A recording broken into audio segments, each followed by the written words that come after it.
Nous, on ne peut pas faire notre deuil. On n'a pas retrouvé le corps de Christophe. Malgré sa tristesse, le père du marin ne baisse pas les bras. Des preuves importantes viennent de lui parvenir du procureur. Lors des fouilles, les boîtes noires retrouvées sur l'épave ont montré que le chalutier de son fils était bien en train de pêcher au moment de l'impact avec le cargo turc. Toutes les déclarations des marins étrangers ont été démenties.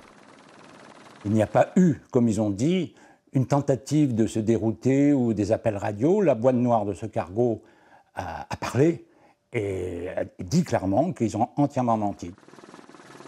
Grâce à cela, l'espoir de les faire comparaître pour homicide involontaire renaît. Problème, la collision a eu lieu en dehors des eaux territoriales françaises, à 30 km de Belle-Île. Dans un cas de figure comme celui-ci, l'affaire devrait donc être jugée en Turquie, ce que n'accepte pas Martial Rio. Le point d'impact a eu lieu là. Donc il était à quelques encablures, je vous dis bien, des eaux territoriales.